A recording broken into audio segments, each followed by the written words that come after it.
Salam. All opinions are my own, and in the end, only God knows best. What is happening in Syria right now is a tragedy. And unlike the tragedy happening in Palestine, the tragedy in Syria is one that is incredibly divisive. In fact, a lot of the solidarity that has been built between Muslim peoples that are united in support of the lives, the rights, and the dignity of Palestinian people is lost when we're talking about Syria. Now, in an effort to keep the unity, I've seen that there is a desire and an instinct almost between a lot of good people to just avoid the issue entirely and not talk about it in hopes of maintaining our unity. I don't think this works.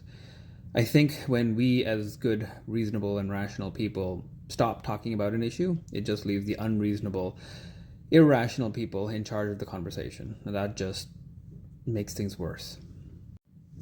We need to talk about this. We need to be able to have a dialogue, because that's the only way that we can maintain a strong unity. And honestly, that's what we need more now than anything. People who care about justice need to stay united. But how do we have these conversations? I think the only way is to have a true, genuine, mutual respect for each other and how we're all feeling in this very fraught and very divisive time. We have to let this guide us. In most cases, what works best is to speak not about what we're against, but what we're for, and to try to have a positive approach to things. I honestly don't think this works here, because there are a lot of factions that are fighting in Syria, and a lot of them are led by people who are not good people, and being in favor of them is kind of problematic. Let's just address it head on. The two leaders that I'm speaking about in particular are, on one hand, Shara, who is known as Gilani, and Bashar al-Assad, the former leader of Syria. Both of these are incredibly flawed leaders who have done incredibly terrible things. And I want to be clear here. The word terrible is a very sanitized way of describing what these people have done.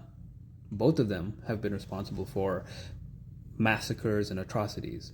Both of them have shattered lives and families and communities. The most common way that I have seen attempted dialogue around Syria fall apart online, especially, is by people starting to accuse each other of being pro-Gilani or pro-Assad. Shara had a $10 million bounty on his head for a reason. Assad is known as a butcher for a reason. Anybody speaking in favor of either of these people will lead to a very reasonable and rational blowback from people who have been personally hurt by the actions of either of these men. So we have to resist either calling ourselves pro either of these or accusing each other of being pro either of these, because it will end the conversations that we really need to have. But in this case, I think if somebody describes themselves as anti-Assad or anti-Shara, then hopefully that will lead to having at least some space for people to discuss who is worse, who was worse. Assad's not really in the picture, Shara is in charge now. But anybody who has been hurt by the actions of Bashar al-Assad can speak about that. And somebody who is suspicious or concerned or has been hurt by Shara or is being hurt by Shara will have the space to speak about that as well. And hopefully by doing this and avoiding the trap of advocating for a person who has harmed a lot of people, we can instead move to talking about the basic principles that we should all hold and hold dear.